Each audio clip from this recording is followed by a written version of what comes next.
Hello and welcome back again to MBAbullshit.com. So the topic for this video is levered versus unlevered beta, or rather beta for a levered company versus beta for an unlevered company. Alright, so let's get down to it. Remember, you can always go back to MBAbullshit.com. So first of all, what is B or beta? Okay, well, it's a way to measure risk, okay, using volatility compared to a commonly used system. For example, now this is just an example of the general stock market. So let's just say that it's a way of measuring or describing the risk of a particular company. When we are computing beta for CAPM, or the capital asset pricing model. For today, we will not use this definition of beta, and we will determine our beta using another formula, which will also look scary, but you will see that it's actually not scary once you see it step by step. Alright? So, I'd like to start with a question. If you invest your money in a company, which is more risky? Letter A, invest in a company with a lot of debt, and when we say that a company has debt, we say that the company is levered, okay? Or B, invest in a company with little or even zero debt. Now, if a company has zero debt, we call that unlevered, okay? Okay, so if a company has zero debt, where does the company get its money?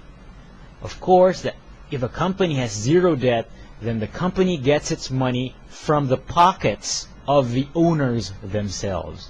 So when an owner puts his own money inside a company, we call that equity. So remember that difference, debt and equity. Okay, so equity versus debt, two different things. A company borrows money from the bank, that is debt. If a company uses the money, the personal money of its owners, that is equity. Okay, so of course the answer is B. Okay, if you invest your money in a company, what is more risky? The answer is B, because more debt, or a levered company, brings more risk. So therefore, again, a company with more debt has higher equity risk or higher equity beta. Alright? So it's a very simple relationship. Okay? Higher debt, meaning higher leverage, we have higher equity beta, higher equity risk. If a company has lower debt or even zero debt, in which case we say lower leverage or unlevered if it has zero debt, then the company will have lower equity beta, lower risk. Okay, so now that we know the concept, how do we show this relationship mathematically? It will look like this. Now, do not panic, okay? This is a scary looking formula again, but don't worry. When we go through it, you will see how easy it is, okay? So it will look like this. A theoretical thing. You will understand it more when I talk about it in action. Okay? So, in our simple example, this number will be given. Okay? This asset beta will be given. So, don't worry about it. Where do we get it? Okay? So, here. So, now let's see this scary formula in action. So, the next question is, which is also important, what about taxes?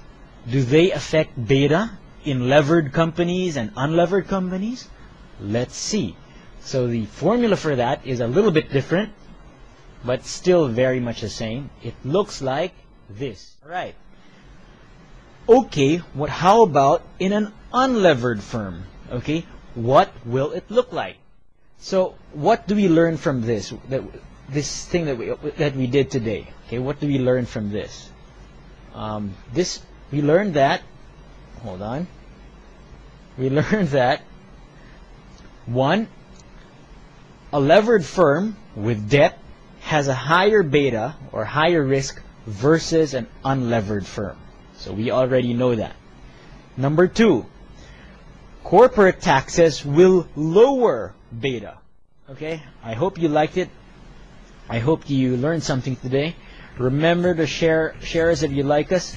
You can follow me on Twitter at MBA Bullshit, and find me on Facebook, facebook.com/MBA Bullshit for the latest updates and to know about the latest videos that I'm uploading. Or simply just forward my YouTube links on your email and your social media. So have a great day and goodbye.